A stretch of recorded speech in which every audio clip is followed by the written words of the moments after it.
আমি যখন প্রথম প্রেমে পড়ি তখন আমার বয়স ১৬। কলেজে পা দিয়েছি সবে। ভয়াবহ রকমের প্রেম। তাকে দেখলে আমার বুকের ভিতর রণঢাক বেজে ওঠে। আমি মন্ত্রমুগ্ধ হয়ে দেখি তিনি সীমান্ত ভাই। দেখতে সুন্দর সুদর্শন। আমি নিশ্চিত ১,০০০ পুরুষের ভিড়েও তার দিয়ে আপনার চোখ আগে যাবে। সীমান্ত ভাইয়ের প্রতি আমার এই গলা সমান হাবুডুবু খাওয়া প্রেমের শুরু হলো নীরা আপার গায়ে হলুদের দিন থেকে। নীরা আপা সীমান্ত ভাইয়ের বোন। আমরা পাশাপাশি বিল্ডিংয়ে থাকি। পাশাপাশি বিল্ডিংয়ে অনেক বছর থাকার সুবাদে দুই পরিবারের মধ্যকার সম্পর্ক বেশ ভালো। নীরা আপার গায়ে হলুদের দিন সন্ধ্যায় কালো রঙের একটা পাঞ্জাবি পরে গিটার হাতে কি চমৎকার করে গান গাইলেন সীমান্ত ভাই। আমি সেদিন মুগ্ধ হয়ে কেবল দেখছিলাম। কি দারুণ তিনি, কি অপূর্ব তার গলা। আমি চট করে প্রেমে পড়ে গেলাম। আমি জেনিত, পুরো নাম নৈশিতা রহমান জেনিত। দেখতে আহামরি সুন্দরী না, আবার অসুন্দর বলাও চলে না। গায়ের রং উজ্জ্বল, উচ্চতা মাঝারি, দেখতে খানিকটা মোটাসোটা। লেখাপড়ার মাথাও ততটা ভালো না। টেনে টুনে পাশ করি পরীক্ষায়।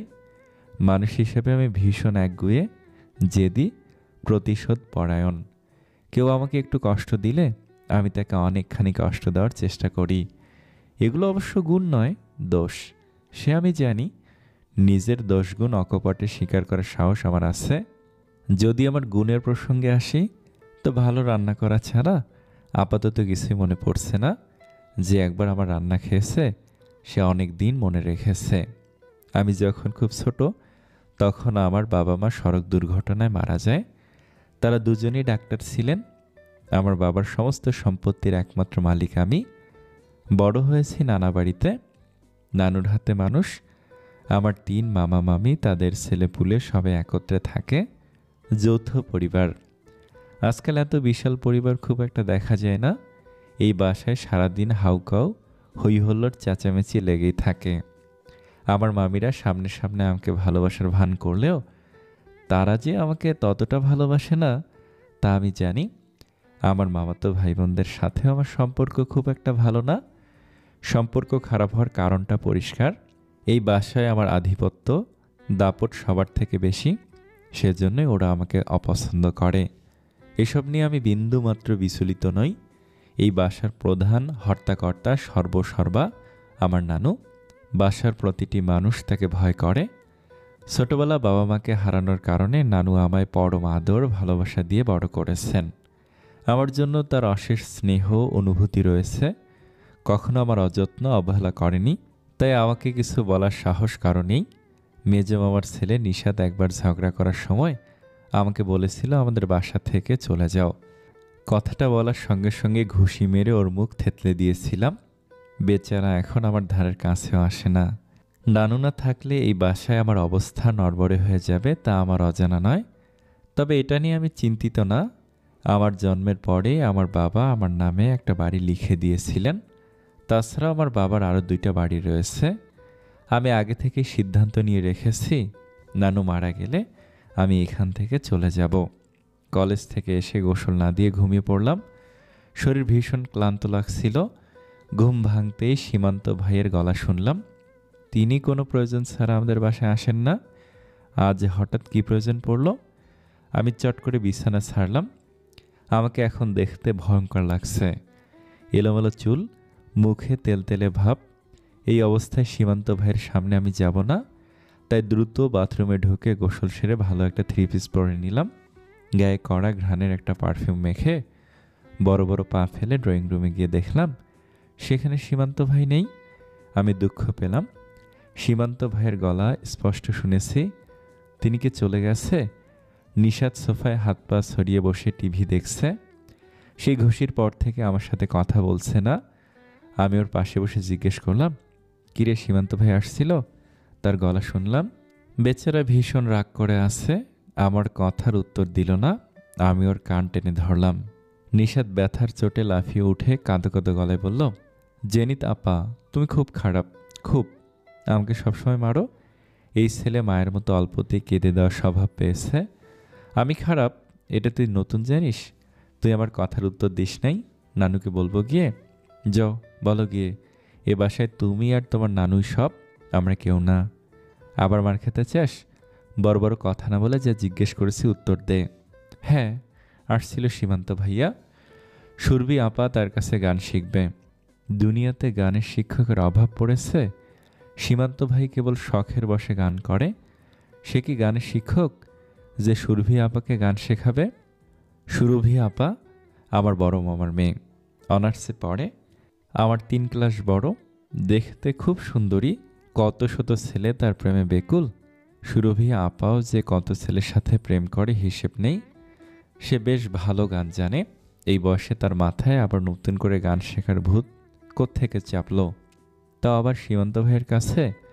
আমি সুরভি আপার রুমে গিয়ে অত্যন্ত বিরক্ত ভরা গলায় জিজ্ঞেস করলাম, তুমি নাকি সীমান্ত ভাইয়ের কাছে গান শিখবে? নিষাদ বলল, আমার ভার্সিটিতে একটা অনুষ্ঠান আছে, সেখানে একটা গান করব। তার জন্য একটু রেওয়াজ করতে যাচ্ছি সীমান্ত ভাইয়ের কাছে। তিনি তো এসবে পাকা। বিষয়টা আমার হজম হচ্ছে না। সহজভাবে বলতে গেলে আমি ঈর্ষান্বিত হয়ে পড়লাম। এই গান টান শেখাতে গিয়ে যদি অতি রূপবতী সুরভি আপার প্রেমে পড়ে যায় সীমান্ত ভাই।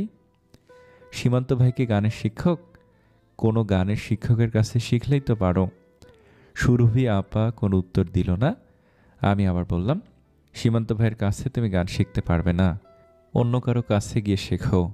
সুরভি আপা ভীষণ অবাক গলায় বলল, মানে? তোর কি সমস্যা জেনিত? মানে? আমার সমস্যা আমি তোমাকে বলবো না। বলবি না তো আমার রুম থেকে যা। সব ব্যাপারে অযথা ঝামেলা করা তোর স্বভাব হয়ে গেছে। আমার বলে দিতে ইচ্ছে হলো সীমান্ত ভাইকে পছন্দ করি, কিন্তু বলতে পারলাম না। আমি চাই না এই বিষয়টা এ বাসার কেউ জানুক।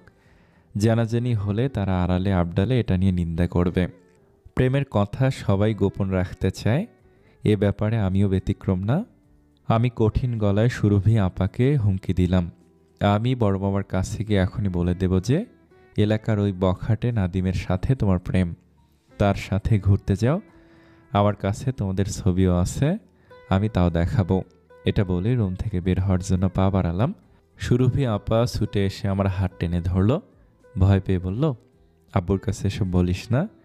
সীমান্ত ভাইয়ের কাছে গান শিখলে তোর কি সমস্যা? আমি কড়াভাবে বললাম, দুনিয়ার সকলকে রেখে তুমি সীমান্ত ভাইকে ধরছো গান শেখার জন্য? কেন? তোমার মতলব কি? সীমান্ত ভাইয়ের ওপর নজর পড়েছে তোমার? খবরদার, তুমি তার দিকে তাকাবেও না ফের। গান শেখা তো দূর। এই বলে আমি সুরভি আপার রুম থেকে চলে আসলাম। সীমান্ত ভাইয়ের কাছে গান শেখার ব্যাপারটা ভেস্তে দিলাম। সুরভি আপা আমার সম্পর্কে কি ভাবছে? আমি সীমান্ত ভাইকে পছন্দ করি? ভাবুক। আমি চেয়েছি কিন্তু পাইনি, এমন কোনো ঘটনা কখনো ঘটেনি। সেখানে জীবনের প্রথম একজনের প্রেমে পড়েছি, তারও আমাকে ভালোবাসতে হবে। দিনরাত শয়নে স্বপ্নে আমি কেবল সীমান্ত ভাইকে ভেবে যাচ্ছি। কি ভয়ঙ্কর প্রেমের অসুখ হলো আমার। কখনো ভাবি তিনি আমার প্রেমের প্রস্তাব গ্রহণ করেছেন, আমার প্রেমে উন্মাদ হয়ে গেছেন, তখন অত্যাধিক আনন্দে হৃদয় মন পুলকিত হয়। আবার কখনো ভাবি তিনি আমার প্রেমের প্রস্তাব খুব বাজেভাবে প্রত্যাখ্যান করেছেন, তখন দুঃখে আমার চোখে জল চলে আসে। এবার এসব উদ্ভট কল্পনার কথা ছেড়ে বাস্তবের কথা বলি। সকালবেলা নানু আমাকে টেনে হিস্ট্রি ঘুম থেকে তুললেন। কি এমন জরুরি প্রয়োজন পড়ল? নানু অত্যন্ত রেগে গিয়ে বলল, কি ব্যাপার জেনিত, পরীক্ষা দিতে যাবে না তুমি? ঘড়ির দিকে তাকিয়ে দেখলাম বেলা 9টা বাজে। কি সাংঘাতিক ব্যাপার! পরীক্ষার মতো এত গুরুত্বপূর্ণ একটা বিষয় আমি বেমালুম ভুলে গেলাম। এগুলো কি সীমান্ত ভাইয়ের প্রতি অতিমাত্রায় প্রেমের পার্শ্ব প্রতিক্রিয়া? আমি দ্রুত তৈরি হয়ে স্কুটার নিয়ে বেরিয়ে পড়লাম। কিছু দূর যেতেই সীমান্ত ভাইকে দেখলাম। আমার হৃদস্পন্দন বাড়তে লাগলো, স্কুটির গতি কমতে থাকলো। সীমান্ত ভাই হালকা ধূসর রঙের একটা শার্ট গায়ে, সঙ্গে কালো জিন্স প্যান্ট আর কালো ক্যাজুয়াল শুজ, চোখে সানগ্লাস, হাতে ঘড়ি। পাশের চায়ের দোকানে গান বাজছে, পরে না চোখের পলক, কি তোমার রূপের ঝলক। এই মুহূর্তে আমারও চোখের পলক পড়ছে না, মনে হচ্ছে ইংলিশ সিনেমার কোনো নায়ক দাঁড়িয়ে আছে। আমি স্কুটার থামিয়ে ভীষণ কোমল গলায় জানতে চাইলাম, কোথায় যাচ্ছেন সীমান্ত ভাই? তিনি সংক্ষেপে উত্তর দিলেন, যাচ্ছি একটু সামনে। একটু সামনে কেউ ফিটফাট হয়ে যায় না। সীমান্ত ভাই আমার সব কথার উত্তর দায়সারাভাবে সংক্ষেপে দেয়। এর কারণটা আমি জানি। আমার মামাতো ভাই বোনেরা সবার কাছে বলে বেড়ায় আমি ভয়ঙ্কর বাঘ ভাল্লুক টাইপের মেয়ে। আমার সাথে কথা বাড়ানোই বিপজ্জনক। আমি যে কোনো সময় যে কাউকে থাবা মেরে খেয়ে ফেলতে পারি। এরা যতটা বলে আমি ততটাও ভয়ঙ্কর না। আমাকে পছন্দ করে না বলেই বাড়িয়ে বলে। এসব শুনে শুনে সীমান্ত ভাইয়েরও বোধ হয় আমার সম্পর্কে বাঘ ভাল্লুক টাইপের ধারণা হয়ে গেছে। তার এই ভুল ধারণা ভাঙতে আমি তার সাথে সবসময় ভীষণ নরম মোলায়েম গলায় কথা বলি। তাও তার আচরণের কোনো পরিবর্তন দেখছি না। আমি সীমান্ত ভাইকে আবার বললাম, সামনে যাবেন তো রাস্তায় শোপিচের মতো দাঁড়িয়ে আছেন কেন? আমার স্কুটারে যাবেন, চলেন, সামনে নামিয়ে দেব আপনাকে। আমার কথা শুনে সীমান্ত ভাই বোধহয় বিস্মিত হলেন অনেকখানি। বললেন, না না, কি বলো, তুমি যাও। আমি নাছোড়বান্দা বললাম, কেন? আমার স্কুটারে যেতে কি সমস্যা আপনার? সীমান্ত ভাই বিব্রত হয়ে গেলেন। হাসার চেষ্টা করে বললেন, আমার বন্ধুরা আসবে, ওদের জন্য অপেক্ষা করছি, এখনই এসে যাবে।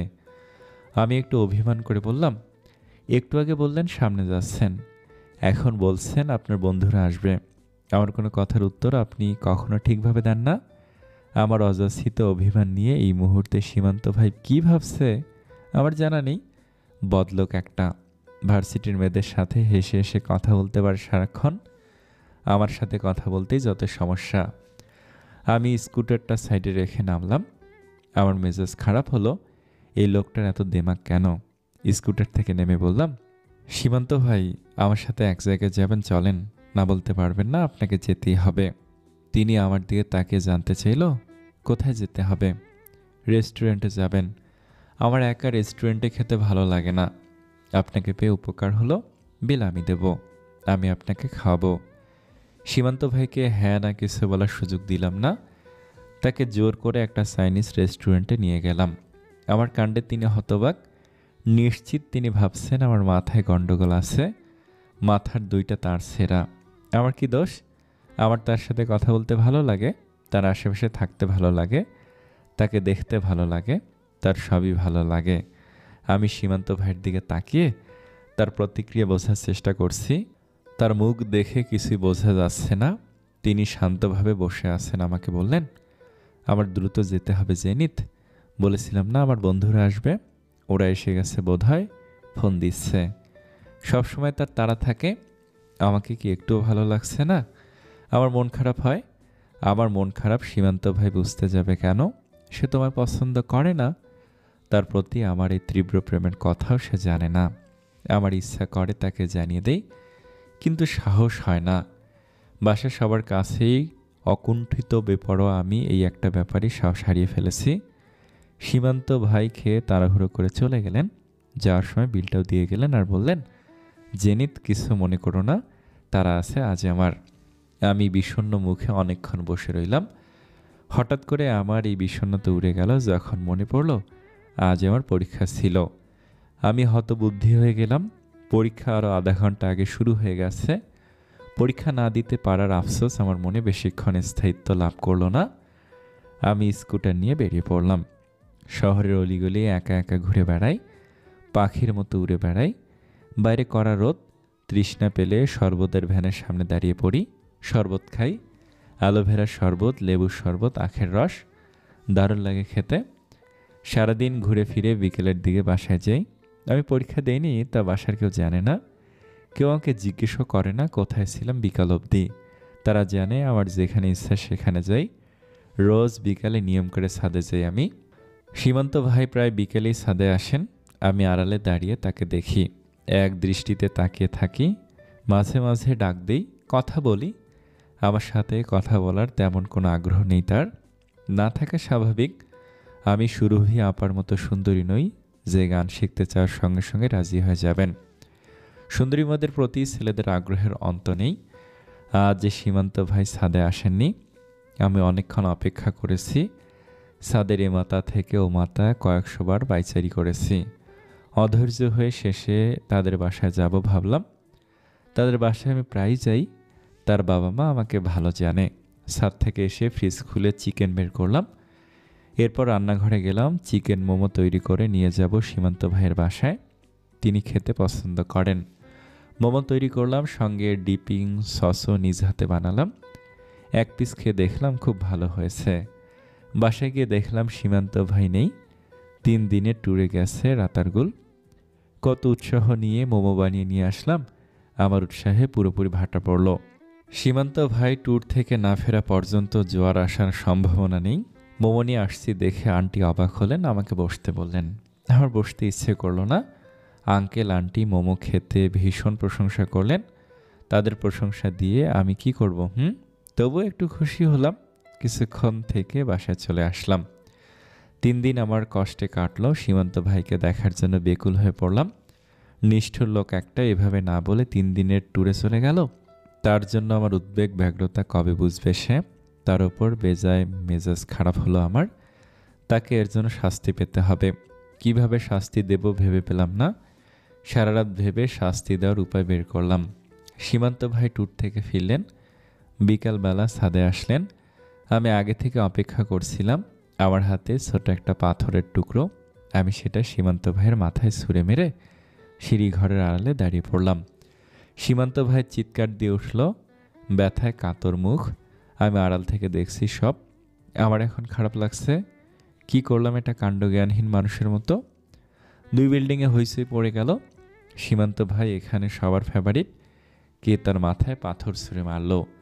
আমার বড় মামা তর্জন গর্জন দিয়ে উঠলেন। আমি ততক্ষণে রুমে এসে গুম হয়ে রইলাম। সীমান্ত ভাই নাকি ভীষণভাবে আহত হয়েছে। আহারে, আমার অনুশোচনা হচ্ছে। বড্ড বাড়াবাড়ি ছেলেমানুষি কাণ্ড করে ফেললাম। ভালোবাসে এসব একদমই খাটে না। এরকম বাড়াবাড়ি ফের কখনো করব না বলে নিজেকে শাসালাম। সন্ধ্যায় সীমান্ত ভাই আমাকে ডেকে পাঠালেন। আমি অত্যাধিক বিস্মিত হয়ে গেলাম। কি অবিশ্বাস্য ব্যাপার! আমি উড়ে উড়ে চলে গেলাম সীমান্ত ভাইয়ের ডাকে সাড়া দিয়ে। গিয়ে দেখি তিনি বিছানায় শুয়ে আছেন। আমাকে দেখে উঠে বসলেন। আমি তার কাছে যেতে আকস্মিক তিনি আমার মাথায় একটা চাপড় মারলেন। আমি অপ্রস্তুত, হতভম্ব, হাঁ করে তাকিয়ে রইলাম। সীমান্ত ভাই শক্ত মুখে জানতে চাইলেন, তুমি কি ইচ্ছে করে আমার মাথায় পাথর মেরেছ? অতি লজ্জাজনক পরিস্থিতিতে পড়ে আমি বাকহারা হয়ে গেলাম। সীমান্ত ভাই চোখ রাঙিয়ে আবার বললেন, ফাজিল মেয়ে। সেদিন সীমান্ত ভাইয়ের বাসা থেকে এসে 2 দিন পর্যন্ত তার সামনে পড়িনি। বিকালে ছাদেও যায়নি। কি অসাধারণ অপূর্ব মানুষ! আমার এই গুরুতর অপরাধের কথা কাউকে বললেন না। তার প্রতি আমার ভালো লাগা আরও বেড়ে গেল। 3 দিন পর আমি আবার সীমান্ত ভাইয়ের বাসায় গিয়ে হাজির হলাম।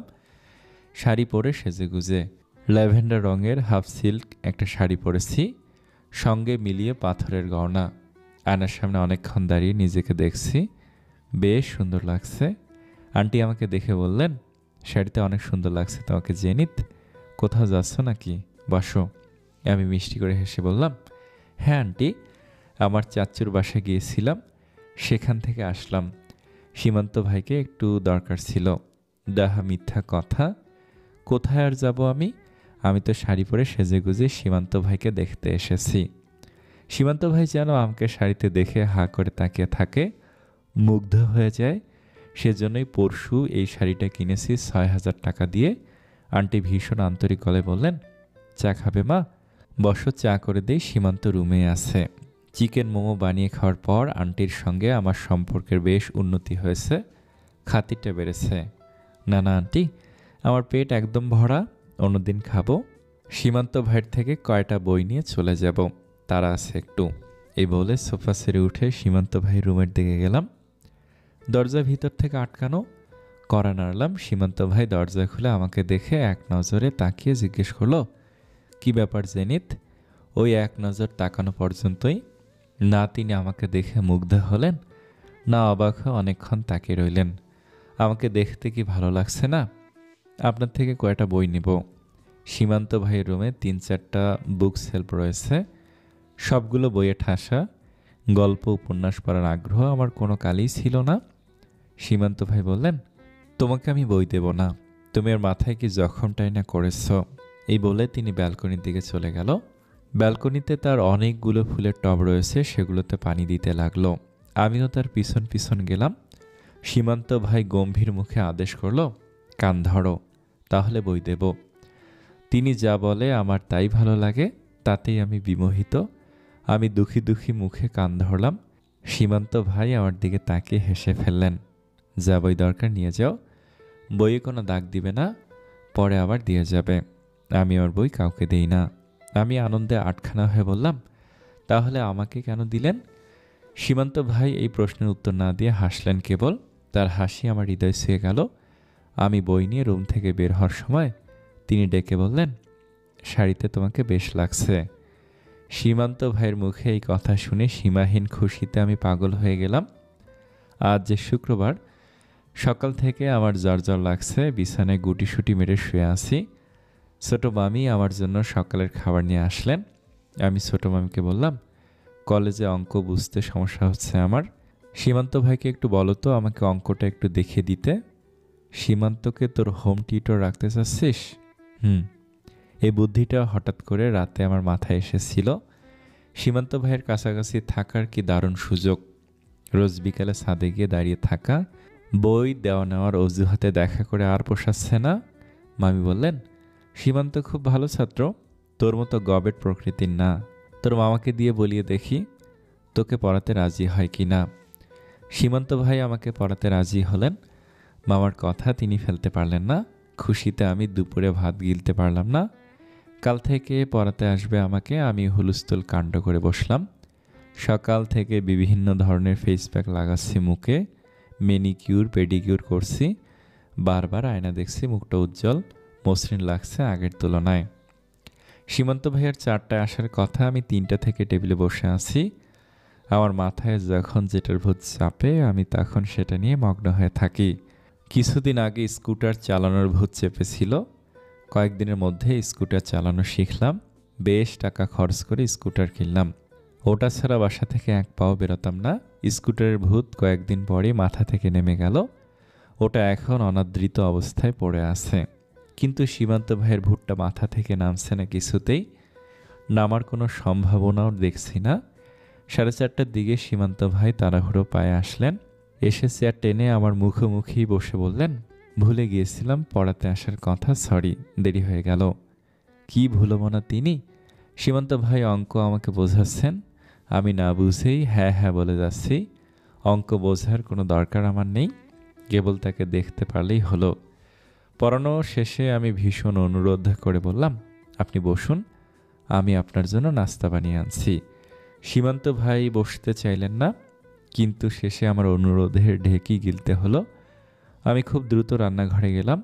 আমার হাতের ভীষণ মজার রান্না খাইয়ে মুগ্ধ করব সীমান্ত ভাইকে। Chicken cheesy white sauce pasta তৈরি করে সীমান্ত ভাইয়ের জন্য নিয়ে গেলাম। গিয়ে দেখি তিনি নেই। আশ্চর্য, এভাবে চলে গেলেন তিনি।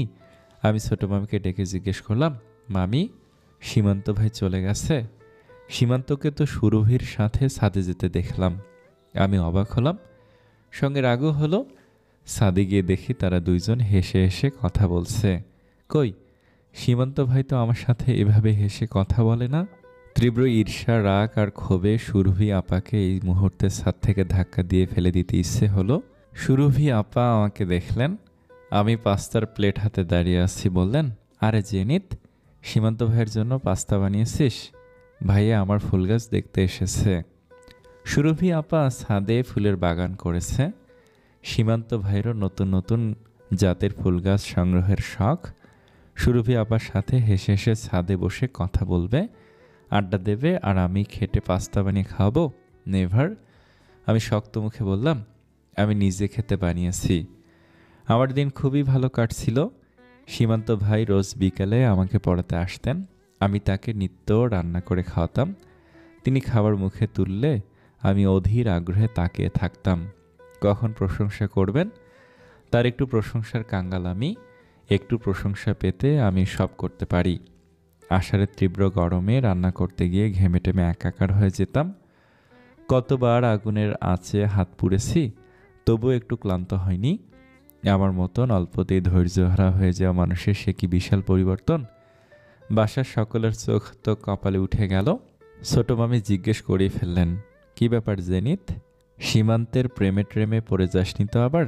আমি রেগে গিয়ে অত্যন্ত বিরক্ত মুখে উত্তর দেই, কী সব বলছো মামি? হোম টিউটরকে নাস্তা দেওয়া এক ধরনের ভদ্রতা, সেটা কি তুমি জানো না?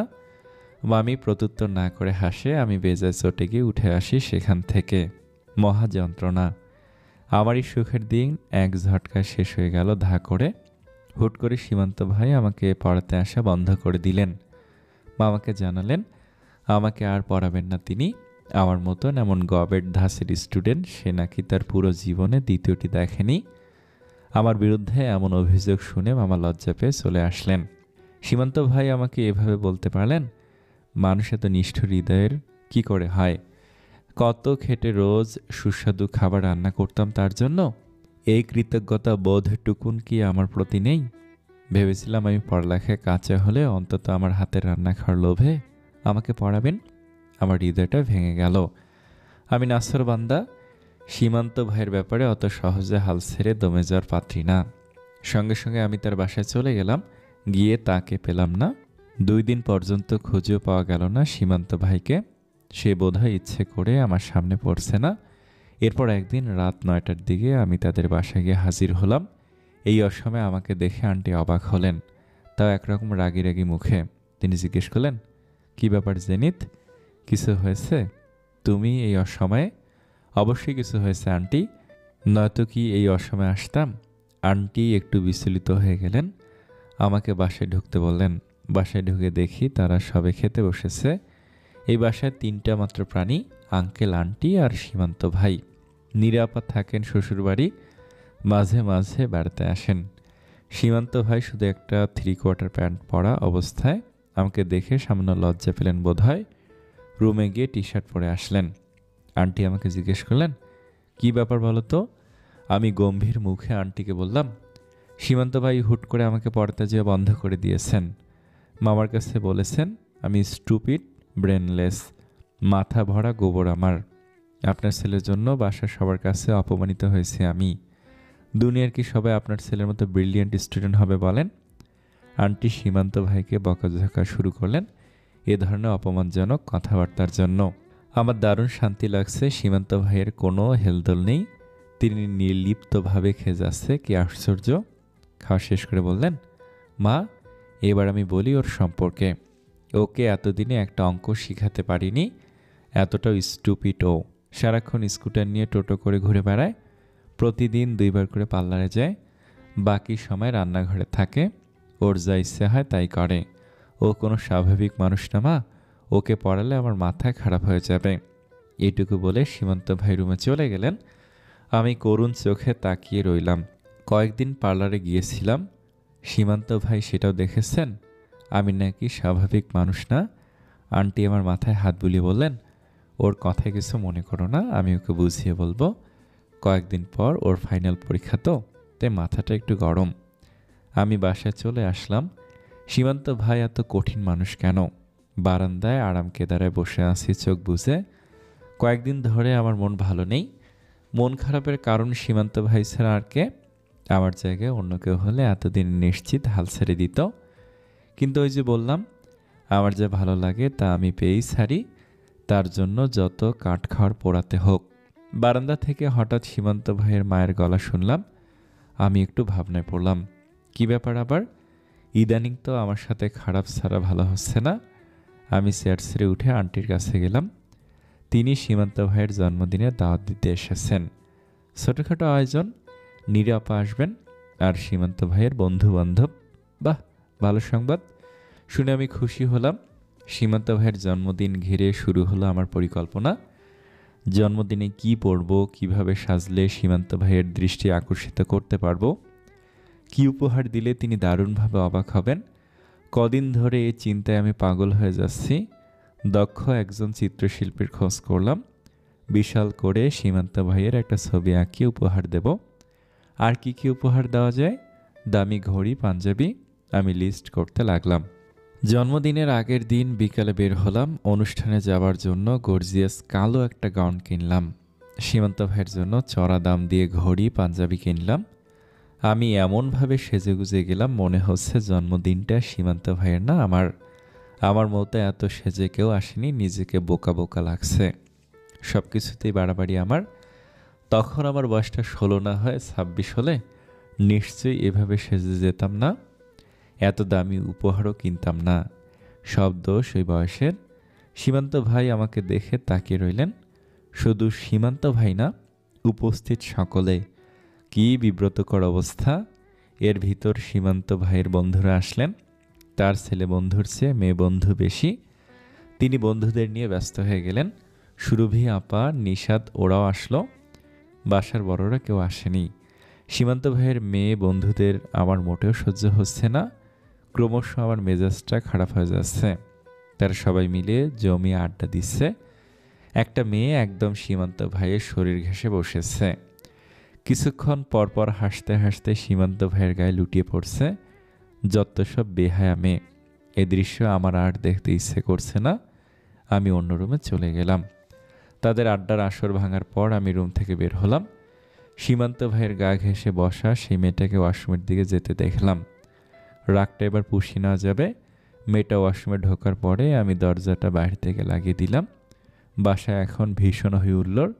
যতই চেঁচামেচি করুক কেউ শুনবে না। মেয়েটাকে ওয়াশরুমে আটকানোর পর আমার মনটা হালকা হলো। আন্টি রান্নাঘরে রান্না করছে, সেখানে গিয়ে একটু ঢু মেরে আসলাম। নীরা আপার সাথে অনেকদিন পর দেখা হলো। তার সাথে কিছুক্ষণ গল্প করলাম। সীমান্ত ভাইকে আশেপাশে দেখছি না। এদিক ওদিক খুঁজতে লাগলাম তাকে। তিনি কেক কাটার জন্য রেডি হয়ে আসলো রুম থেকে। খয়েরি রঙের একটা পাঞ্জাবি পরেছেন। সীমান্ত ভাই যা পরে তাতেই বেশ মানিয়ে যায়। আমি অনেকক্ষণ বোকার মতো তাকিয়ে থাকলাম। আচ্ছা, আমার দেওয়া উপহারগুলো দেখেও কি সীমান্ত ভাই বুঝবে না সে আমার জন্য বিশেষ কেউ? এত ভালো পড়ালেখা জানে, অথচ এইটুকু ধরতে পারছে না। গবেট, স্টুপিড। কেক কাটার সময় হইচই পড়ে গেল। সীমান্ত ভাইয়ের সব বন্ধু বান্ধবেরা একে অপরের কাছে জিজ্ঞেস করছে অবনী কোথায়। সারা বাসা ছাদ খুঁজে কোথাও পাওয়া গেল না তাকে। তার ফোনটাও সোফার উপর পড়ে আছে। বুঝতে পারলাম ওয়াশরুমে যাকে আটকে রেখেছি তার নাম অবনী। আমি ওয়াশরুমের সামনে গেলাম। ভিতর থেকে কোনো শব্দ পাওয়া যাচ্ছে না। অদ্ভুত ব্যাপার তো। মেয়েটা ডাক চিৎকার দিচ্ছে না কেন? কেক কাটার কথা সকলে ভুলে গেল। কি অঘটন ঘটে গেল! অবনীকে হাওয়ায় মিশে গেল। অনেক খোঁজাখুঁজি করে সকলে দিশেহারা হয়ে গেল। এর ভিতর একজন বলে উঠল, দেখ ওয়াশরুমে আটকা পড়েছে কিনা। অবশেষে অবনী ওয়াশরুম থেকে উদ্ধার হলো। বেচারির প্যানিক ডিসঅর্ডারে আক্রান্ত। ভয়ে অজ্ঞান হওয়ার উপক্রম হয়ে পড়েছিল ওয়াশরুমে। আহারে, খুব খারাপ কাজ করেছি আমি। কিন্তু লোকে যে বলে everything is fair in love and war, তাহলে অবনীকে আটকে রাখাটাও ফেয়ার হয়েছে। সীমান্ত ভাই কেক কাটলেন। তার বন্ধুবান্ধব সবাইকে খাইয়ে দিলেন। আমাকে কি চোখে দেখছে না? এত সেজেগুজে দামি উপহার নিয়ে আসলাম। যদিও উপহার এখনও দেখেনি। আমি একটু কেক নিয়ে সীমান্ত ভাইয়ের মুখের কাছে ধরে বললাম, নিন। সে একটু অপ্রস্তুত বোধ করলেও মুখে নিল। আমাকেও খেতে বলল। নিজ হাতে খাইয়ে দিলে কি হতো, নিষ্ঠুর কোথাকার। খাওয়া দাওয়ার পর্ব সেরে সীমান্ত ভাইয়ের বন্ধুরা উপহার দেখতে বসলেন। কে কি দিয়েছে? অবনী মেয়েটা এখনও ঘাবড়ে আছে। সে এখানে আসেনি, নীরা আপার রুমে সে বিশ্রাম নিচ্ছে। উপহার দেখার সময় সবার চোখ আটকে গেল আমার দেওয়া সীমান্ত ভাইয়ের পোর্ট্রেটের দিকে। সীমান্ত ভাই নিজেও অবাক। তিনি নিশ্চয়ই আমার থেকে এমন উপহার আশা করেননি। বেকুব সীমান্ত ভাই এবার অন্তত বুঝুক আমি তাকে ভালোবাসি। সবাই এখানে ব্যস্ত। আমি এক ফাঁকে উঠে সীমান্ত ভাইয়ের রুমের দিকে গেলাম। তার রুমে আমার আজ বিশেষ একটা কাজ আছে। আমি দ্রুত পায়ে রুমে ঢুকলাম। আশেপাশে কেউ আছে কিনা ভালো করে দেখলাম। তারপর রুমের এক পাশের দেয়াল জুড়ে বড় বড় করে আই লাভ ইউ লিখে দ্রুত রুম থেকে বেরিয়ে পড়লাম। এই আই লাভ ইউ লেখা নিয়ে বিশাল একটা অঘটন ঘটল। রাত 11টার দিকে আমরা সীমান্ত ভাইয়ের বাসা থেকে ফিরলাম। দেয়ালের লেখাটা নিয়ে কোনো কথাবার্তা শোনা গেল না। তখনও বোধহয় কেউ খেয়াল করেনি। আমি ভীষণ উৎকণ্ঠা নিয়ে আসি কখন সবাই লেখাটা দেখবে। সকালবেলা ঘুম থেকে উঠে শুনতে পেলাম রাতে আমরা চলে আসার পরই নাকি সীমান্ত ভাইয়ের বন্ধুরা রুমে গিয়ে লেখাটা দেখেছে। এভাবে রুমের দেয়ালে আই লাভ ইউ লিখে যাওয়ার মতো উদ্ভট আশ্চর্যজনক কাণ্ড আগে কখনো দেখেনি। ব্যাপারটা তাদের কাছে গুরুত্বপূর্ণ হয়ে উঠল, বিশেষ করে সীমান্ত ভাইয়ের বন্ধুদের কাছে। কে করলো এই কাজ তাকে খুঁজে বের করতে সকলে শার্লক হোমস হয়ে উঠলেন। এর ভিতর নীরা আপা নাকি বলে উঠলেন, যখন সবাই উপহার দেখতে ব্যস্ত ছিল তখন সুরভি আপাকে সীমান্ত ভাইয়ের রুম থেকে বের হতে দেখেছেন তিনি। নীরা আপার মুখ থেকে এটা শোনার সঙ্গে সঙ্গে সবাই ধরে নিল এটা সুরভি আপার কাজ। তিনি সীমান্ত ভাইকে ভালোবাসে। কি মারাত্মক অঘটন ঘটে গেল ভাবতে পারেন? এখন এই ঘটনার সূত্র ধরে যদি সুরভি আপার সাথে সীমান্ত ভাইয়ের প্রেম টেম হয়ে যায়, আমি নির্বুদ্ধি হয়ে গেলাম। ইচ্ছে করছে সীমান্ত ভাইয়ের বাসায় গিয়ে সবার সামনে বলি, দেয়ালে সুরভি আপা না, আমি লিখেছি। কিন্তু এটা আবার সবার সামনে স্বীকার করার মতো কঠিন কাজটা আমি করতে পারছি না। দ্রুত সুরভি আপার রুমে গেলাম। গিয়ে দেখি তার মেজাজ খুব চড়ে আছে। আমি আগুনে ঘি ঢাললাম। কি শুনছি আপা, তুমি নাকি সীমান্ত ভাইয়ের রুমে গিয়ে কি লিখে আসছো? রাগে সুরভি আপার ধবধবে ফর্সা মুখটা লালচে হয়ে গেল। কে বলেছে তোকে এগুলো? আমি সীমান্ত ভাইয়ের রুমে লিখতে যাব কেন? আমি আর কখনো তাদের বাসায় যাব না। এটুকু বলে সুরভি আপা ফোঁসফোঁস করতে লাগলো। আহারে বেচারি।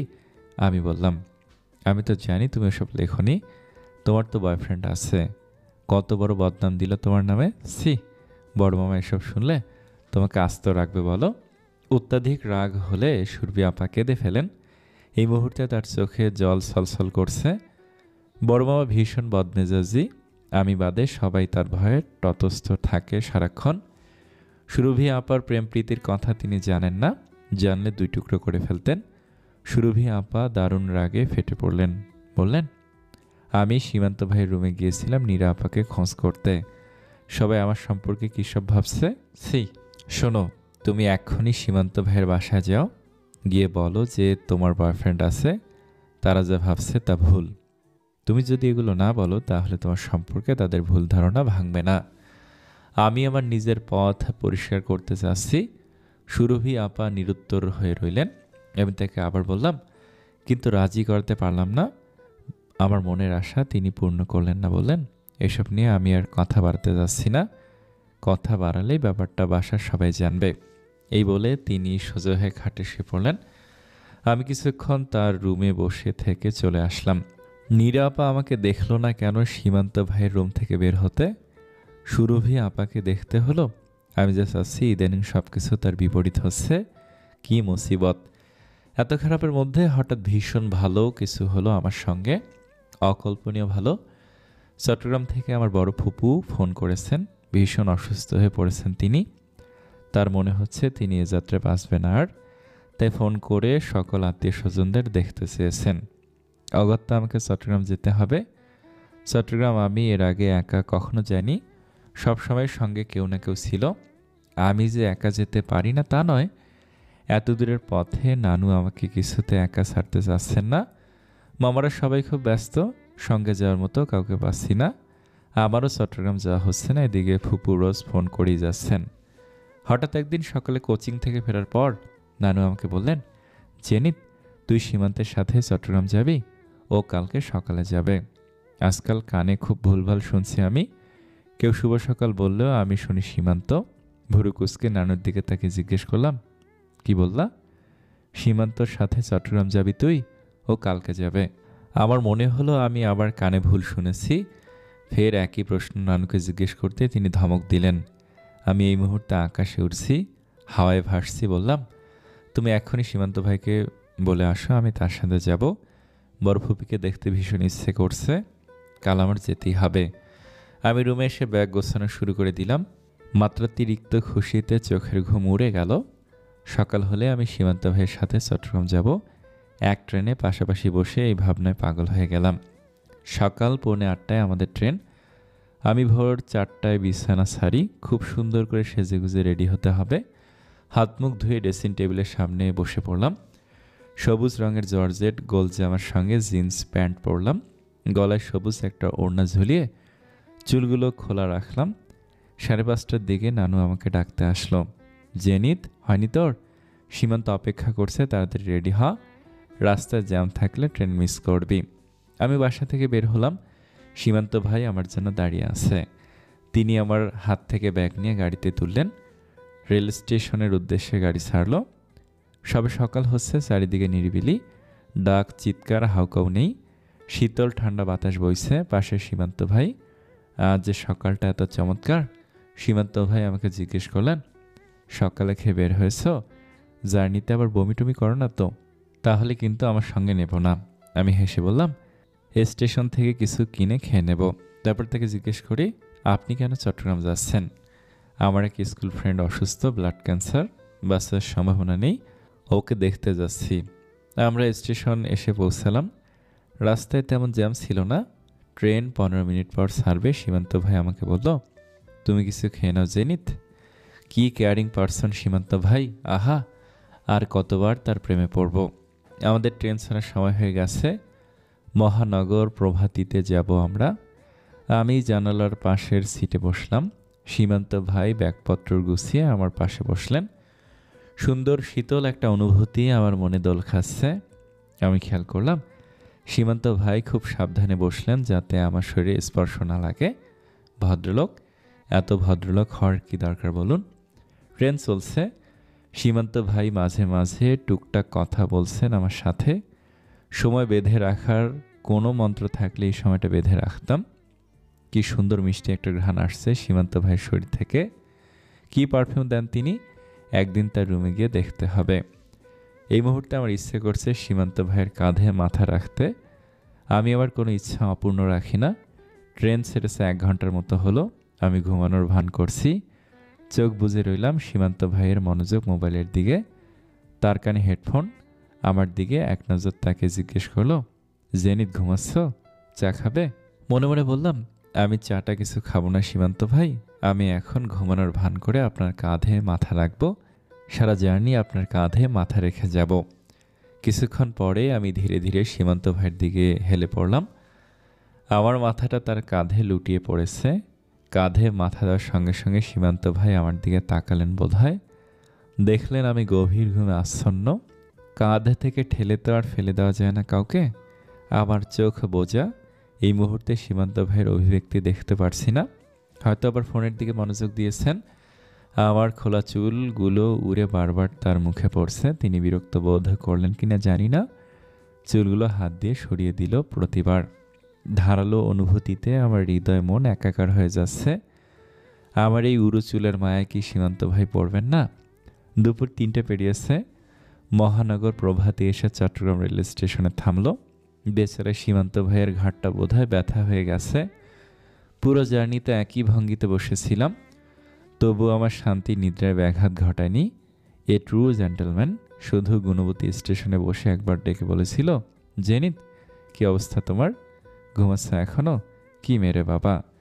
ট্রেন চট্টগ্রাম স্টেশনে থামার পর সীমান্ত ভাই আমাকে ডাকতে লাগলেন। দীর্ঘ কয়েক ঘন্টা তার কাঁধটা অবৈধভাবে দখল করে রাখার জন্য এখন আমার চোখ খুলতে লজ্জা লাগছে ভীষণ। সীমান্ত ভাই এবার কপট রাগ দেখে বললেন, তোমাকে আমি ট্রেনে রেখেই চলে যাব। আমি পাক্কা অভিনেত্রীর মতো আড়মোড়া ভাঙতে ভাঙতে চোখ মেলে তাকে অবাক কণ্ঠে জিজ্ঞেস করলাম, আমরা এসে গেছি এত দ্রুত? ঘড়ির দিকে তাকিয়ে দেখো কয়টা বাজে। এত ঘুমাতে পারো? সারা রাত কী করো?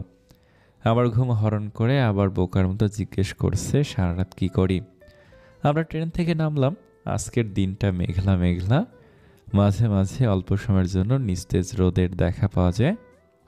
সীমান্ত ভাই কাঁধে হাত দিয়ে মাথাটা এপাশ ওপাশ কাঁধ করতে করতে বললেন, আহ, আমার ঘাট তুমি ব্যথা করে দিয়েছ। আমি ভীষণ বিস্ময় হয়ে ভুরু কুঁচকে জানতে চাই, কি করেছি আমি? সীমান্ত ভাই আমার প্রশ্নের উত্তর না দিয়ে রিক্সা ডাকলেন। আমিও ফের জিজ্ঞেস করলাম। কাঁধে ঘুমানোর কথাটা তার মুখ থেকে শুনে অস্বস্তিতে পড়তে চাই না। তিনি আমাকে রিক্সা ঠিক করে দিয়ে বললেন, বাসা চেনো তো, সাবধানে যাও, রিক্সায় ঘুমিয়ে পড়ো না আবার।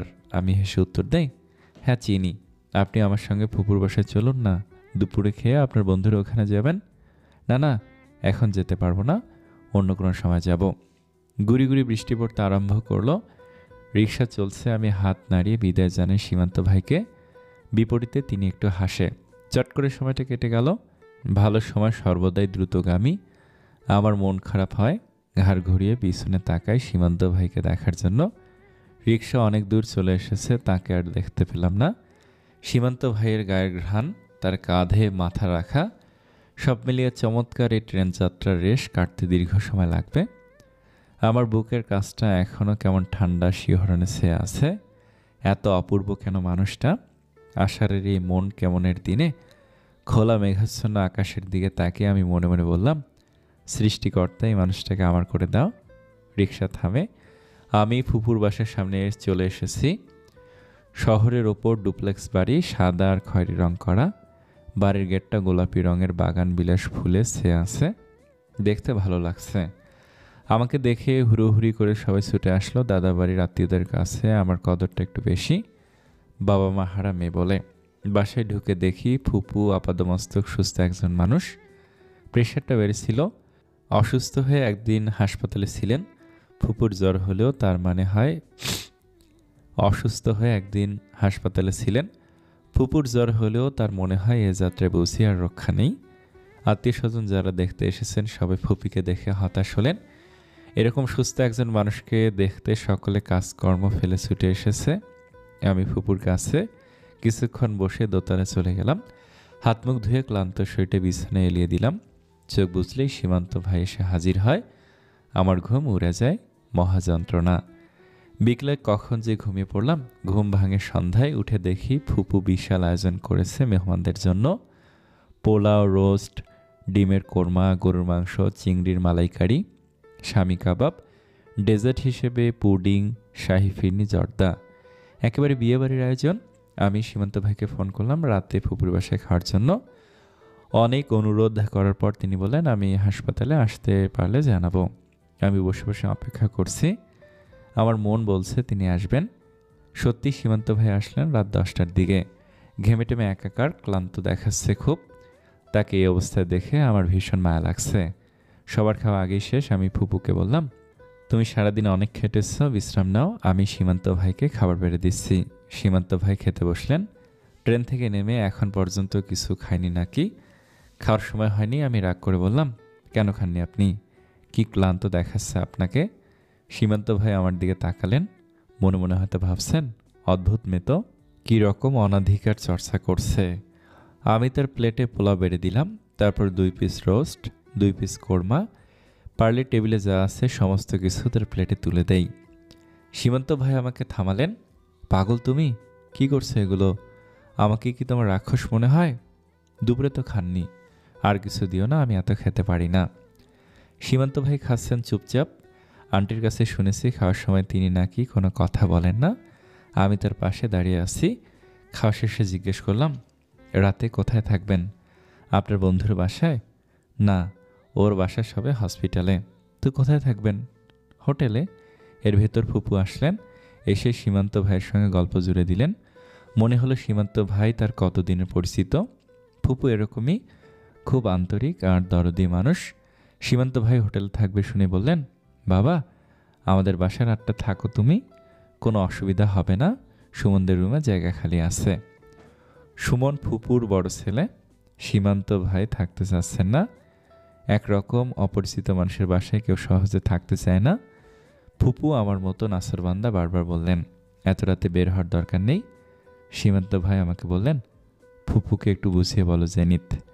আমি ফুপুকে বুঝিয়ে বলতে যাব কেন? আমার তো উল্টো বলতে ইচ্ছে করছে, যেভাবে পারো ধরে বেঁধে রেখে দাও, তিনি থাকলে আমার খুব ভালো লাগবে। ফুপু যখন এত করে বলছেন থেকে যান, শুধু শুধু কষ্ট করে হোটেলে থাকতে যাবেন কেন? শেষ পর্যন্ত সীমান্ত ভাইকে থাকতে হলো। পরম আনন্দে আমার মন পুলকিত হয়ে ওঠে। ফুপি আমোদে মানুষ।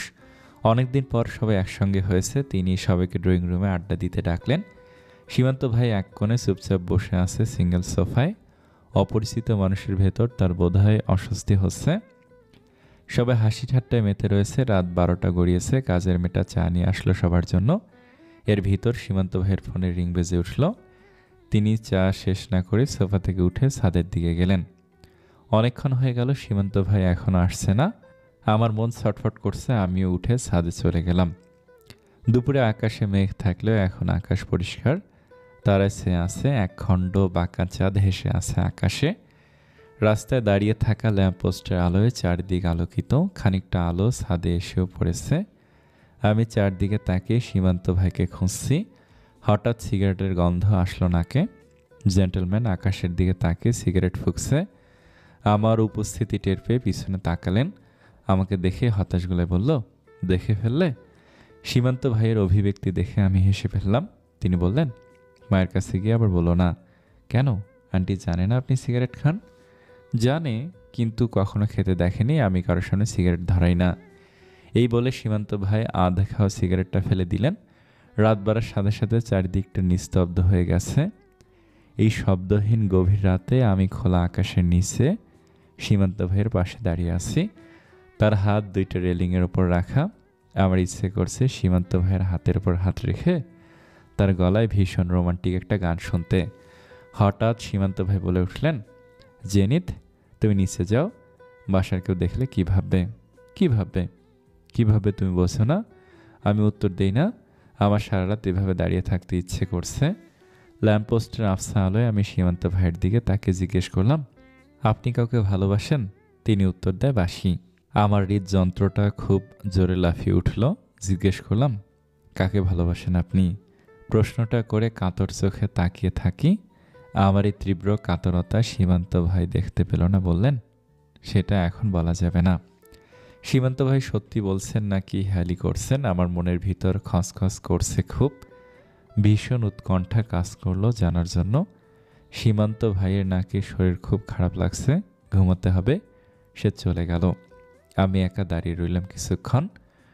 রাত তখন ৩টা সুই সুই। নিচতলা থেকে এখন আওয়াজ ভেসে আসছে। বড় ফুপুর আড্ডার আসর শেষ হয়নি। সিঁড়িতে পাওয়ার শব্দ শোনা গেল। কেউ আসছে ছাদে।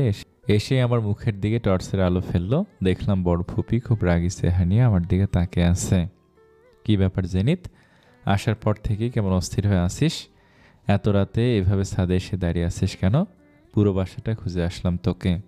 কিছু না ফুপি, মন খারাপ একটু। মন খারাপের কারণ কি সীমান্ত? ভালোবাসিস ওকে? বিস্মিত হয়ে আমি ফুপির দিকে তাকাই। মানুষটা এত চতুর আমার জানা ছিল না। আমার বিস্ময় কাটার আগেই ফুপু আবার জিজ্ঞেস করে, ওই হতচ্ছাড়াটা তোকে ভালোবাসে না? আমি ম্লান স্বরে উত্তর দিই, না, বাসবে বাসবে। তোকে চট্টগ্রাম নিয়ে আসলো, তুই ফোন দিলি আর খেতে চলে আসলো। তোর প্রতি আগ্রহ না থাকলে এসব করতো? আমার ধারণা সীমান্ত তোকে মনে মনে ভালোবাসে। ফুপুর কথা শুনে চাট করে আমার মাথায় আসে, সীমান্ত ভাইয়ের ভালোবাসার মানুষটা কি তাহলে আমি? তিনিও কি মনে মনে আমাকে ভালোবাসে? তার জন্য আমার এই পাগলামিগুলো সে উপভোগ করছে। একদিন হয়তো হুট করে বলবে, এই জেনিত, আমার ভালোবাসার মানুষটাকে জানো? আমার ভালোবাসার মানুষটা তুমি। সকালবেলা খোলা জানালাটা দিয়ে রোদ এসে সজে আমার মুখে পড়ে।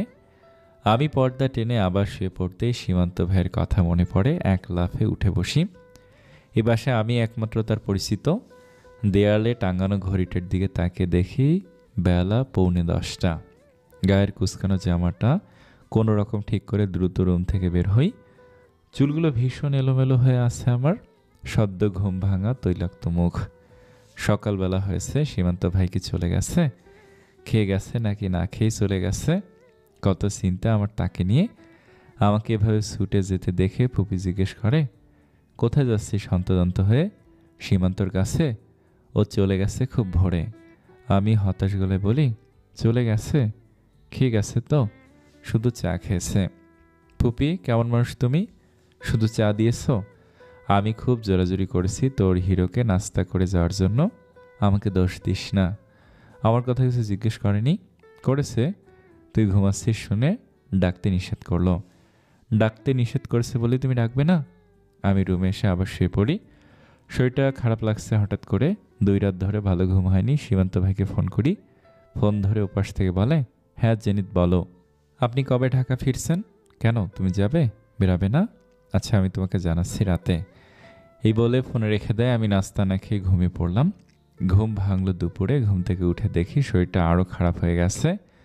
জ্বর আসবে মনে হচ্ছে। আবার সহজে জ্বর আসে না, এটা বোধ হয় প্রেমের জ্বর। অতিরিক্ত প্রেমের পার্শ্ব প্রতিক্রিয়া। দুপুরেও কিছু খেতে পারলাম না, মুখে রুচি নেই। ফুপু আমাকে পায়েস রান্না করে দিল। সন্ধ্যা থেকে আমি সীমান্ত ভাইয়ের কলের অপেক্ষায় আছি।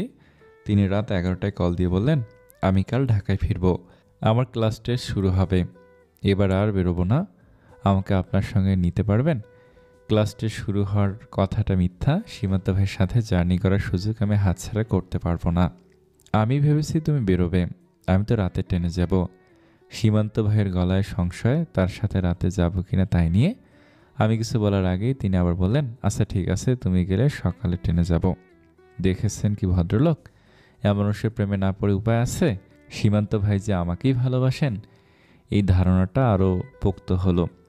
তিনি আমার জন্য রাতে না গিয়ে সকালে যাবেন। ক্লাস টেস্টের কথা শুনে ফুপুও আমাকে থাকার জন্য জোর করলেন না। সকালে ঘুম থেকে উঠে দেখি বিছানা ছেড়ে ওঠাই আমার জন্য মুশকিল হয়ে যাচ্ছে। জ্বরটা এত বেড়ে যাবে বুঝতে পারিনি, কিন্তু সীমান্ত ভাইয়ের সঙ্গে আমাকে যেতেই হবে। আমি রেডি হয়ে নিলাম দ্রুত। মাথাটা প্রচণ্ড ধরেছে, শরীর দুর্বল লাগছে খুব। নিজের ওপর বেজায় রাগ হচ্ছে। এত প্রেম ভালো না, এত উতলা হওয়া ভালো না। সীমান্ত ভাই ফোন করলেন। তিনি আমার জন্য বাসার নিচে অপেক্ষা করছেন। আমার হতচ্ছাড়া মনটা বেকুল হয়ে ছুটে ব্যাগপত্র নিয়ে নিচে নেমে গেল। আমি ঠিকমতো হাঁটতে পারছি না। সীমান্ত ভাই আমাকে দেখে জিজ্ঞেস করলেন, তুমি কি অসুস্থ জেনিত? একটু একটু না, অনেক অসুস্থ দেখাচ্ছে তোমাকে। এই অবস্থায় জার্নি করলে আরও অসুস্থ হয়ে যাবে। আজকে আমাকে যেতেই হবে। সীমান্ত ভাই আর কথা বাড়ায় না। আমার একগুঁয়েমি স্বভাব তিনি জানেন। এত ভোরে রাস্তায় রিক্সা অটো কিছুই পাওয়া যাচ্ছে না। হেঁটে সামনে যেতে হবে। এর ভেতর শুরু হলো বৃষ্টি। দুজনে আধভেজা হয়ে গেলাম। আমার বেহুশ হওয়ার উপক্রম। অটো পেয়ে অটোতে উঠলাম। স্টেশনে গিয়ে শুনি ট্রেন আসতে দেরি হবে। আমার অবস্থা খারাপ। ওয়েটিং রুমে বসে আছি, মনে হচ্ছে এখনই ঢলে পড়ে যাব। সীমান্ত ভাই এখানে নেই, কোথায় যেন গেছে। স্বার্থপর একটা লোক। আমি যে এত অসুস্থ দেখছে না। ট্রেন চলে এসেছে। আমার অবস্থা দেখে সীমান্ত ভাই দুশ্চিন্তায় পড়ে গেলেন। জেনিত, তোমাকে তোমার ফুপির বাসায় দিয়ে আসবো? আমি আস্তে করে বললাম, না, চলুন, ট্রেন এসে গেছে। সীমান্ত ভাই আমার হাত ধরে ট্রেনে ওঠালেন। আমার অবস্থা এত খারাপ হয়ে গেল যে প্রেমের ভূতটা আপাতত মাথা থেকে নেমে গেল। বাসায় ফিরে 1 সপ্তাহ বিছানায় পড়েছিলাম। 1 সপ্তাহ পর সুস্থ হয়ে আবার চোখ দুইটায় সীমান্ত ভাইকে দেখার জন্য বেকুল হয়ে গেল। চোখকে শান্তি দিতে ছুটে গেলাম সীমান্ত ভাইয়ের বাসায়। অনেকদিন পর তাদের বাসায় আসলাম। আন্টি আমাকে দেখেই ব্যস্ত হয়ে উঠলেন। তুমি এখন সুস্থ হয়েছ? সেদিন বিকালে তোমাকে দেখতে গিয়েছিলাম, গিয়ে দেখি তুমি ঘুমাচ্ছ। সীমান্তর গায়ে অনেক জ্বর এসেছে। আন্টি আমার জন্য চা করলেন। চায়ের কাপে কয়েকটা চুমুক দিয়ে আমি সীমান্ত ভাইয়ের রুমে গেলাম। গিয়ে দেখি তিনি ঘুমাচ্ছেন। কতদিন পর দেখলাম তাকে। ভীষণ রোগ আর ক্লান্ত লাগছে। চুলগুলো জুবুথুবু হয়ে আছে, মুখটা ফ্যাকাশে। আমার মন আনচান করে ওঠে। আমি তাকে ডাকলাম, সাড়া দিলেন না। নিঃশব্দে সীমান্ত ভাইয়ের দিকে এগিয়ে যাই। আস্তে করে হাত রাখি তার কপালে। প্রচণ্ড জ্বর গায়ে। দ্রুত কপাল থেকে হাত সরিয়ে নিই। যদি সজাগ হয়ে যায় দারুণ লজ্জায় পড়ে যাব। সীমান্ত ভাইয়ের মাথার কাছে দাঁড়িয়ে থাকি। অনেকক্ষণ দাঁড়িয়ে রইলাম ওভাবে। এই মুহূর্তে আমার ইচ্ছে করছে সীমান্ত ভাইয়ের কপালে একটা চুমু খেতে। ঘুমিয়ে আছেন তিনি, টের পাবেন না, তবুও ভীষণ ভয় লাগছে। বুকের ভিতরে ধুকপুকানিটা বাড়ছে। সাহস হচ্ছে না, কিন্তু ইচ্ছেটা দমাতে পারছি না। ধীরে ধীরে সীমান্ত ভাইয়ের মুখের দিকে ঝুঁকি। আবার দূরে সরে আসি ভীষণ সাহস সঞ্চার করে। হঠাৎ টুপ করে একটা চুমু খেয়ে ফেললাম তার কপালে। আচমকা সীমান্ত ভাই আমার হাত চেপে ধরলেন। খুব বেশি অপ্রস্তুত আমি। চূড়ান্ত পর্যায়ের হতভম্ব বেকুব বনে গেলাম। আমাকে দেখে প্রবল বিস্ময়ে সীমান্ত ভাইয়ের চোখ জোড়া কোটর থেকে বেরিয়ে আসতে যাচ্ছে। অস্ফুট স্বরে উচ্চারণ করলেন, জেনিত। এমন কঠিন ভয়ঙ্কর পরিস্থিতির মোকাবেলা করতে আমি পারবো না, আমাকে পালাতে হবে। সীমান্ত ভাই আমার হাত খুব শক্ত করে ধরে রেখেছেন। আমি পালাতে পারছি না। কোনো উপায় খুঁজে না পেয়ে মুহূর্তে মূর্ছা যাওয়ার ভান করে ঢলে পড়লাম। আগে থেকে আমি পাক্কা অভিনেত্রী। সীমান্ত ভাই চুমুটুমুর কথা ভুলে আমার অবস্থা দেখে খুব ভড়কে গিয়ে আন্টিকে ডাকতে লাগলো। আহারে বেচারা মহা মুশকিলে পড়েছে।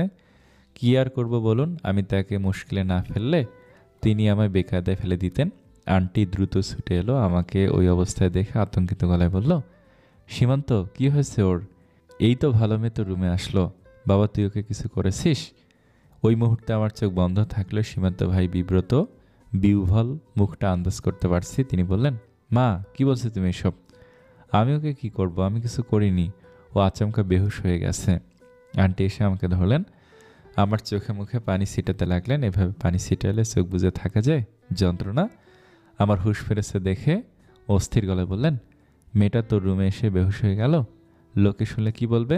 যা, ডাক্তার নিয়ে আয় তাড়াতাড়ি। আশ্চর্য ব্যাপার। তুমি কি বলতে চাচ্ছ মা? আমি ওর মাথায় বাড়ি দিয়ে ওকে বেহুশ করে ফেলেছি? ও যে রুমে এসেছে আমি তো সেটাই দেখিনি। ও খুব ডেঞ্জারাস। তুমি কি জানো মা? আন্টি ধমকে উঠলেন। আন্টির ধমক খেয়ে সীমান্ত ভাই ডাক্তার ডাকতে গেলেন। তিনি যাওয়ার পরে আমি চোখ খুললাম। আন্টি যেন ভীষণ স্বস্তি পেলেন। তার সাথে এখন আমার আলাপ করার সময় নেই। এই বাসা থেকে কোনোভাবে বের হতে পারলেই হলো। আমি দ্রুত সিঁড়ি ডিঙে নিচে নামতে লাগলাম। হুট করে সিঁড়িতে সীমান্ত ভাইয়ের সামনে পড়ে গেলাম। তিনি ডাক্তার নিয়ে এসেছেন। তাকে দেখে ভূত দেখার মতো চমকে আমি দৌড় দিলাম। সীমান্ত ভাই লম্বা লম্বা পা ফেলে আমার পিছনে ছুটলেন। আমাকে ব্যস্ত হয়ে ডাকছে, এই জেনিত, এই মেয়ে শোনো।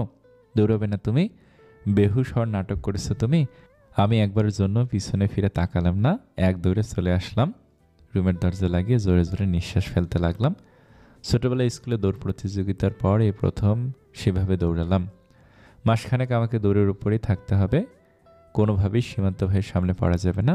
তার কথা শোনা তো দূর, সামনে পেলেই আমাকে বেকায়দায় ফেলবেন, কঠিন কথা শোনাবেন, চট্টরও মেরে বসতে পারেন। এই ব্যাপারে তার প্রতিক্রিয়া দেখার সাহস আমার নেই। এবার তো সীমান্ত ভাই পুরোপুরি বুঝেছেন আমি তাকে ভালোবাসি।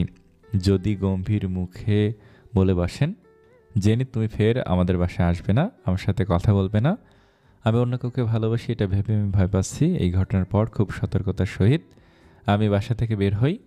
চারিদিক ভালো করে তাকিয়ে দেখি সীমান্ত ভাই আশেপাশে কোথাও আছে কি না। তাকে রাস্তাঘাটে কোথাও দেখলে আমি লুকিয়ে পড়ি। এর ভেতর একদিন বিকাল বেলায় নিশাত আসলো আমার রুমে। কোনো প্রয়োজন ছাড়া কেউ আমার রুমে আসেনি। আমি নিশাতকে জিজ্ঞেস করলাম, কী ব্যাপার? সীমান্ত ভাই তোমাকে কথা শুনতে যেতে বলেছে, তোমার সঙ্গে নাকি খুব জরুরি কথা আছে। আমি আতঙ্কে ঢোক গিলি, কী ভয়াবহ ব্যাপার? নিশাতকে দিয়ে আমাকে ডেকে পাঠিয়েছে। ডেকে নিয়ে কষিয়ে কয়েকটা চড় দিয়ে আমার দাঁতগুলো বোধহয় ফেলে দিবে। দাঁতবিহীন নিজের চেহারা কল্পনা করে আমি আঁতকে উঠি। ভীষণ দুঃখী গলায় নিশাতকে বলি, আমার একটা উপকার কর ভাই, সীমান্ত ভাইকে গিয়ে বল জেনিত আপার কঠিন অসুখ হয়েছে, মনিটরে যাবে বোধহয়, বিছানায় পড়ে আছে। সে যদি নিজের অজান্তে কোনো ভুল করে থাকে তাহলে মাফ করে দিতে বলেছে। সত্যি তোমার কঠিন অসুখ হয়েছে আপা? তোমাকে হসপিটালে ভর্তি করাচ্ছে না কেন তাহলে? এত প্রশ্ন কেন করিস? যা করতে বলেছি তাই কর। সীমান্ত ভাইকে বলে আয় এগুলো। নিশাত চলে গেল। সন্ধ্যায় মেজমামি বিরক্তিকর মুখে আমার রুমে আসলেন। এসে রাগী গলায় বললেন, নিশাতে কী সব উল্টোপাল্টা বলেছিস তুই? তোর নাকি কঠিন অসুখ হয়েছে, তুই নাকি বাঁচবি না। নিশাত তো পুরো এলাকা ছড়িয়েছে, লোকজন তোকে দেখতে এসেছে, যা দেখা করে আয়। আমি হতাশ ভঙ্গিতে বলি, মামি আমি তো মজা করেছি, ও বাচ্চা মানুষ, মজা আর সিরিয়াসের কি বোঝে? আর কি সব অলক্ষণে কথাবার্তা। আমি মনে মনে কপাল চাপড়াতে থাকি, যা করেছি সব হিতে বিপরীত হয়ে যাচ্ছে। গিয়ে দেখি সত্যি সত্যি উপরের ফ্ল্যাটের আন্টি আমাকে দেখতে এসেছে। তার একটা মেয়ে আছে নিশাদের বয়সী। নিশাদ নাকি ওর কাছে বলেছে আমার কঠিন অসুখ। কত বড় গবেট ছেলেটা, ওর কান আমি লাল করে দেব।